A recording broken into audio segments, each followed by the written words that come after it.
Hi, this is Doug Haywood, and you're listening to Retrospectives with John Broughton on 3SER KC Radio. You call my name, I can't answer 'cause I'm too ashamed. So, just to get us started then, were you drawn to music at a very young age?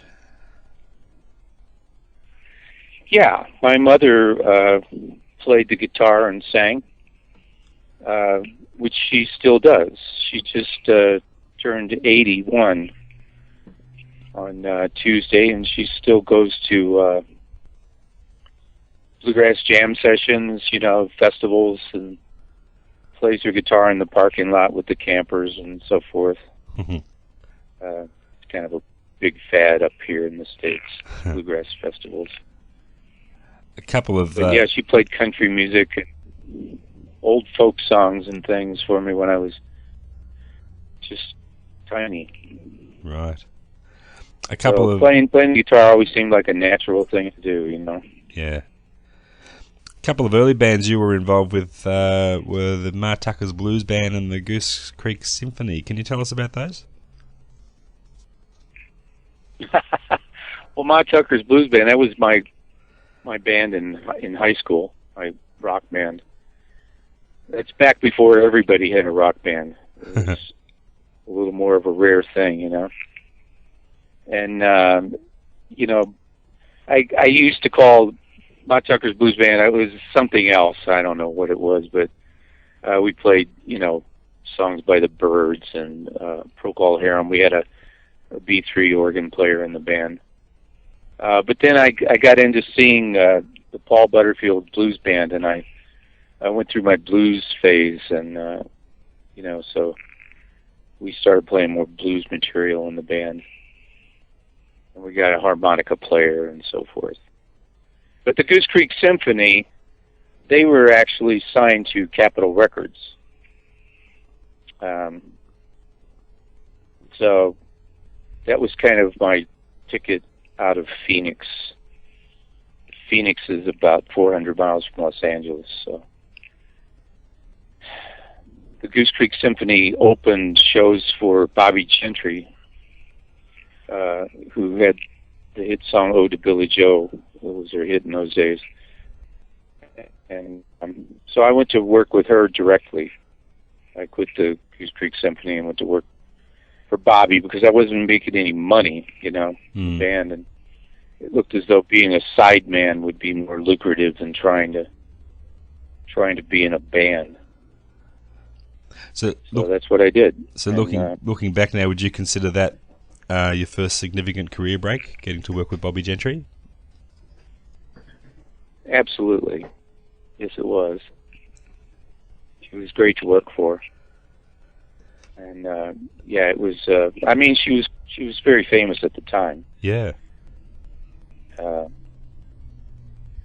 But nobody nowadays would remember the name, I'm sure. But time races by, No, she had quite a few hits down here in Australia. Do you know what she's doing these days? No, I don't. She's sort of disappeared, I guess. Yeah. She hasn't been in the public eye for many, many years. And yet, there are some people who still remember her, and she was quite famous at one time, but I think she just retired from the business. Yeah. So, I wish her the best of luck with whatever she's doing, but I don't know what that is. Reading about your early days, I read that at one point you didn't have the money to pay the induction fee into the Musicians Union, and they got you to work it off by picketing a nightclub. Is that true? Yeah. Yeah, the Musicians Union was quite effective in the early days. In Los Angeles, especially, I think that because the movie industry was strong in Los Angeles, the Musicians Union followed on in that tradition, so the union was very effective in those days. So yeah, I got to the union also sent me on a job to play on this TV show called the Mod Squad. Mm-hmm. So I got to be on the Mod Squad and play a folk singer, which was a fairly easy thing to do. And the Musicians Union would actually send you out on jobs. You could go in and they had a book of gigs at the counter where you pick up your checks and so forth, and you could look up gigs and call about them, and it was really a great thing. But you may or may not know that unions in general have been successfully dismantled by powerful business interests in the United States. 25% of all jobs used to be union in the United States, and now it's half that. Mm. And the unions that are left are not particularly effective. So there are still musicians' unions in various towns, but they're not effective. They're just sort of insipid organizations that really can't get anything done. No, that's a real shame. Now, yeah, it is. I feel sorry for people who are trying to make a living at music now, because it really was much easier back then. I mean, it was never easy per se, if you know what I mean. Yeah. It was never easy to make a living at playing music, but it seems nearly impossible now. But I know that, you know, that some people still do it, and there's still a few major labels that sign major acts and so forth. But you used to be able to play nightclubs. Like if you were between large touring acts or something, you could always play your local nightclub. And that's just no longer possible.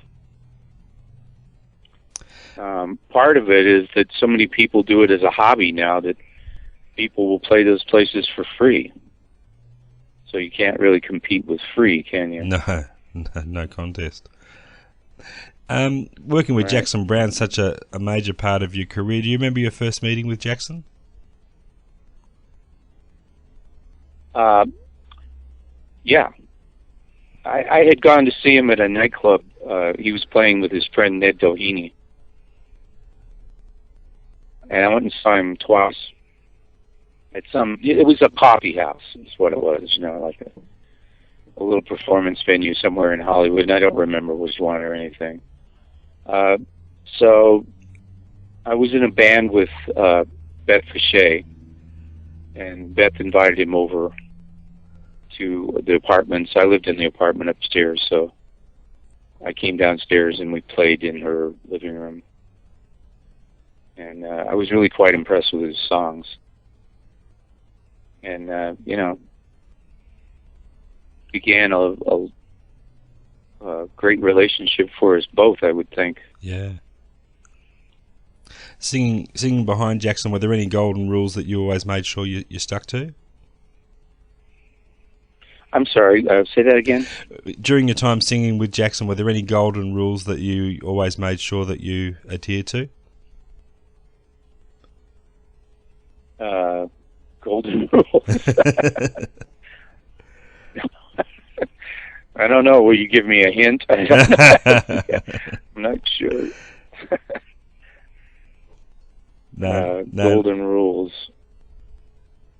I mean, you know, singing in tune, I think, would be one rule, which I was always able to do. I mean, singing has always come pretty naturally for me. Yeah. But, you know, actually, after having sung for a living for many years, at the age of about 31, I believe, I started taking vocal lessons. And so I've learned how to make it easier on myself with vocal lessons over the year. But I'd already sung for a living for maybe 13 or 14 years by then. Mm. Are there any of those Jackson Browne albums? But yeah, I recommend... Pardon? Anyone in particular of those albums that you worked on with Jackson that holds a special place for you? Yeah, I love Wait for the Sky. I mean, I love all of his albums, but you know, because we live in a world where people ask you to pick favorites, I have to pick that one. Yeah. I mean, it doesn't mean that it has any better songs than are on the other records, but I really enjoyed the process of recording that album. I like how it was recorded, and I like the result very much too. So, among the many wonderful albums you worked on with him was the Running on Empty album, one of the most ambitious live albums, I guess, ever. What are your memories of that?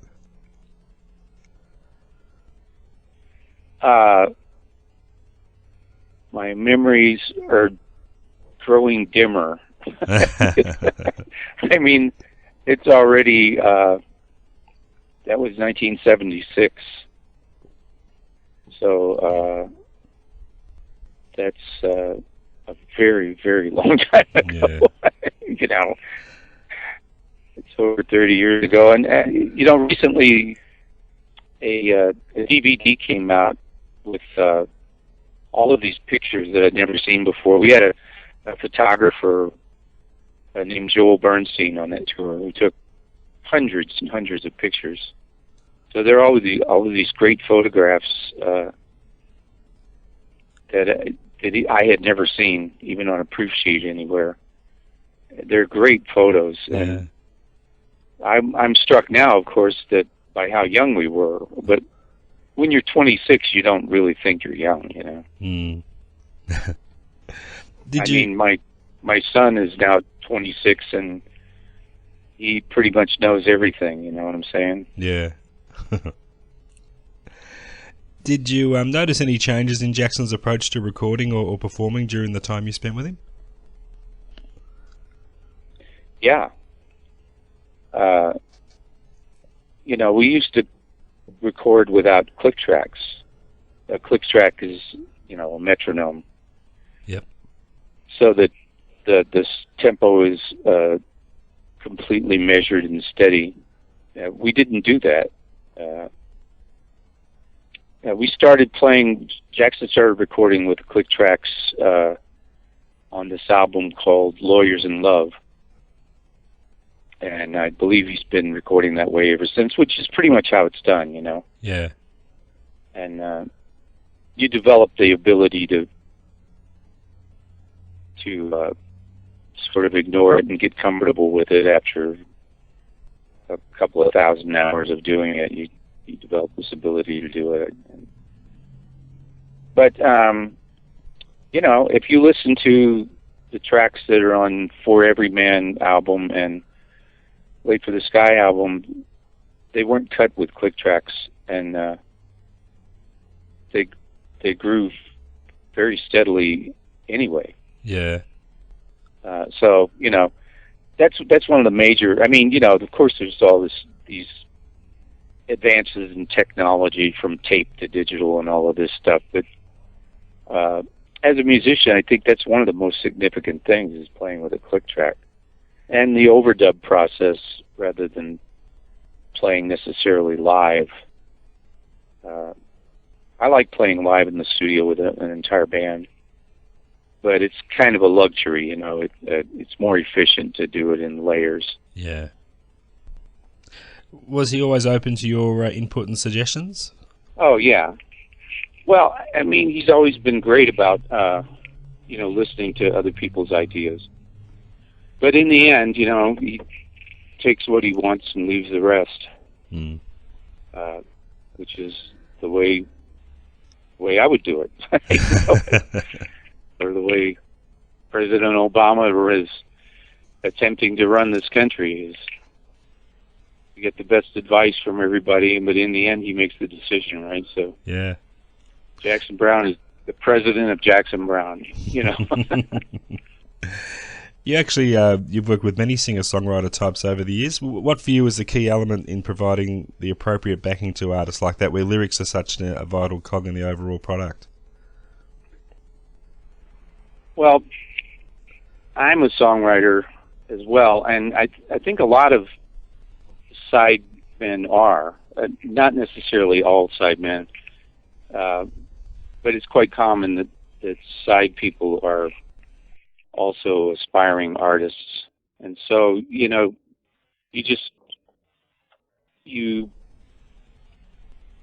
make sure that what you play or what you choose to put in the arrangement is appropriate for bringing out the emotion of the song. And that's just the general guideline. You don't get in the way of the lyric. Yeah. You finally got around to releasing an album of your own in 1996. Is that something you could have done sooner, but time just didn't allow it? Well, yeah, I suppose I could have. I mean, the mindset in Los Angeles was always to get the major recording deal, and that was somewhat tied to the recording process too, because the recording process wasn't really affordable for individuals. So, you know, I just kept going after the major deal. Well, I should have done it earlier, but I didn't. I was being stubborn and holding out for the big time recording deal, you know. But anyway, I finally did record an album, and I actually recorded a second album that you might not have heard of that came out in maybe 2003 or somewhere around there. So I've actually completed two now, but you know, the fact that recording technology has gotten inexpensive so that everybody can own it means that the planet is inundated with just this giant quantity of CDs from everybody. That's so true. You still need some sort of you know, publicity machinery to get the stuff out there to show people that it's not just another amateur album, that you're actually a professional and that it actually sounds good. I mean, how would they know, you know? Yeah. Without Warner Brothers to tell them that, you know, without the endorsement of somebody with the ability to make it happen. Was you know, was it a big transition for you to finally get your stuff out there and be the front guy all of a sudden after all these years of backing other people? Yeah. Yeah, it was a great thing to do, you know, and but I haven't been able to pursue it. It's just, I mean, as far as making a living goes, it's just not possible for me to pursue it the way I would like to. Yeah. You know, it's economics. The job that I was successful at was not the job I went to Los Angeles to get. I went to, you know, the first thing I did was sign with a publisher, and what I wanted to do was have my songs recorded. And actually, my songs have been recorded by other people, but ultimately I wanted to record them myself, you know. In those days, the prototype for that kind of thing would have been Neil Diamond. Neil Diamond had his songs recorded by a lot of people, and then eventually was able to sing them himself and sell his own records. Yeah. So that's what I wanted to do, and I failed at that. But I still, you know, I still love music, of course, and I still love to write songs. The challenge is to continue to improve. Yeah.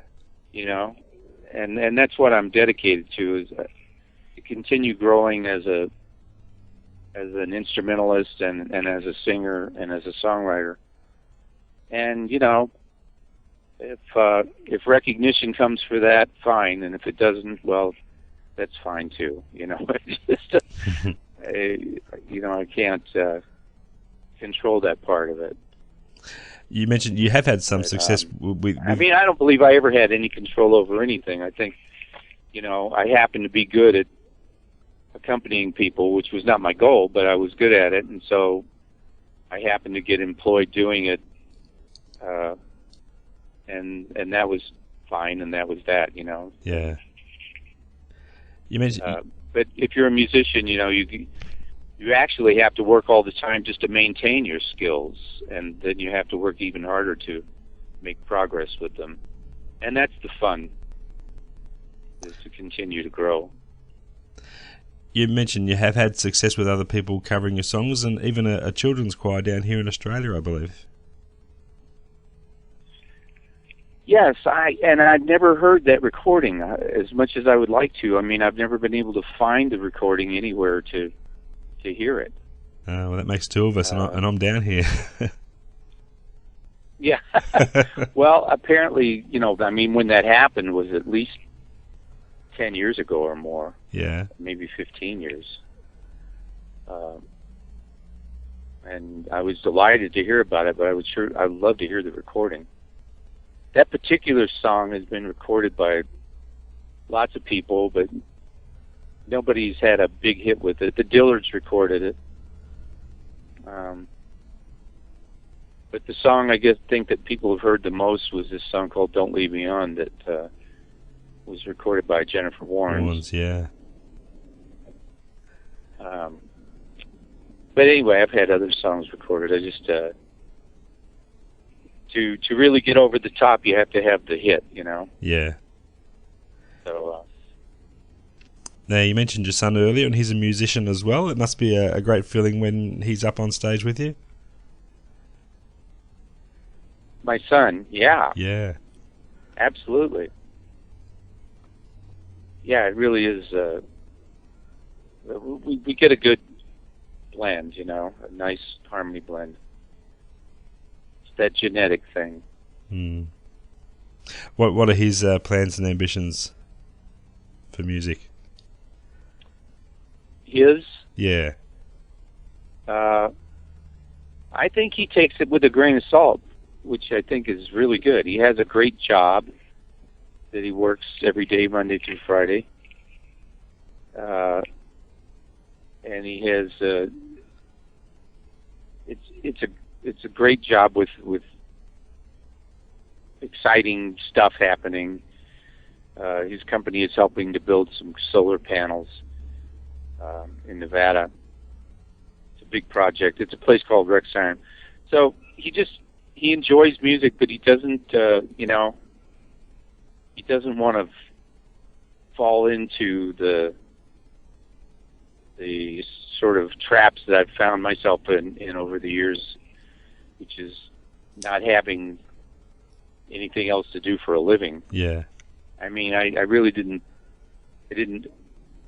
have a career that's alternative to music, which I'm still seeking at this point. But he already has that, and he's only 26. So I think in 2009, that's a really good thing to have. It's a good place to be, yeah. I'm not sure that you could do what I did, where I just got in my Volkswagen and drove across the desert to Los Angeles and just said, here I am, give me a job. Mm. And have that work out. Yeah, it was a whole other time, wasn't it? It doesn't seem as likely. Yeah. Huh? It was a whole different time, really, wasn't it? Yeah, really. Yeah, so that era is past, and I don't know what's next. I don't know what's going to happen with music, the music business, but it doesn't matter. I concentrate on music, not the music business. Yeah. I think I saw on your website the possibility of a duets album with Rosemary Butler, is that right? Yeah. Yeah, Rosemary's, I think, going to come up here next month in April. And we're going to spend some time doing some things.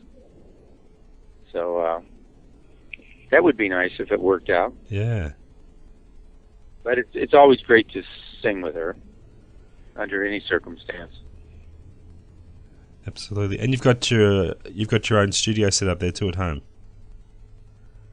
Yes. Yes, I do, and I'm doing a couple of projects right now. But as I mentioned, I'm still pursuing, exploring other lines of work for income. Yeah. For the first time in my life, really. Fantastic. Well, best of luck with it all. Thanks so much for your time, Doug. It's been a pleasure catching up with you in between all the phone dropouts, but we finally got there. Yeah, John. You're welcome. Thanks for your contribution to some wonderful music over the years, and of course your own records as well. And we keep our fingers crossed for that duets album to come out. That would be fantastic. All right. Good. Okay. Thanks again, So Doug. long, John. Take care. Bye. Bye-bye.